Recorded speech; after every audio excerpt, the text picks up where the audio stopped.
संसद के शीतकालीन सत्र के शुरू होने से पहले ये दो अहम बैठकें सत्र को सुचारू रूप से चलाने की कोशिशों का हिस्सा हैं। सत्र में विपक्ष का समर्थन पाने के लिए सरकार ने राजनीतिक दलों की बैठक बुलाई, तो सदन को शांतिपूर्ण ढंग से चलाने के लिए स्पीकर ने सभी दलों से बात की। बुधवार दोपहर को संसदीय कार्य मंत्री एम वेंकैया नायडू की अध्यक्षता में विभिन्न राजनीतिक दलों के प्रतिनिधियों की बैठक हुई, जिसमें सत्र को सुचारू तरीके से चलाने पर चर्चा हुई। बैठक में थोड़े समय के लिए आए प्रधानमंत्री नरेंद्र मोदी ने कहा कि जनता की आकांक्षाओं को पूरा करने के लिए संसद को अर्थपूर्ण और रचनात्मक ढंग से चलना चाहिए। प्रधानमंत्री जी ने कहा, सब लोग मिलकर सदन ठीक तरह से चले, सार्थक चले और जनता का आकांक्षाओं को, अपेक्षाओं को पूरा करने के लिए हम सब लोग मिलकर काम करें। नायडू ने कहा कि संसद के शीतकालीन सत्र में 38 मुद्दों पर चर्चा होगी, जिनमें कई नए विधेयक भी शामिल हैं। वहीं विपक्ष ने भी कहा है कि संसद चर्चा के लिए है और वो तमाम मुद्दों पर चर्चा करेगी, लेकिन उसे विपक्ष की भी चिंताएं दूर करनी चाहिए। We are ready to cooperate with the government and we are ready to discuss in parliament.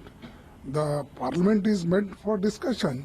मुझे विश्वास है कि सबकी बात सुन के सरकार कोई न कोई एक रास्ता निकालेंगे जो देश के सामने एक सही तस्वीर और एक विकास के काम में ला सके। इस बैठक के बाद देर शाम लोकसभा स्पीकर सुमित्रा महाजन ने सभी दलों की बैठक बुलाई, जिसमें उन्होंने सदन को शांतिपूर्ण ढंग से चलाने के लिए सभी दलों से समर्थन मांगा।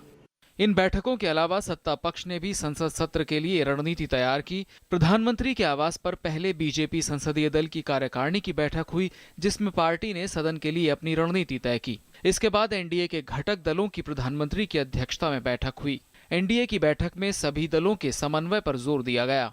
There was an NDA meeting wherein all the parties supporting the government, they were all present. They all complimented the Prime Minister for the successful foreign trip. Everybody said that they will all stand firmly with the government, and then whatever discussions that take place, they will support the government on the floor of the house.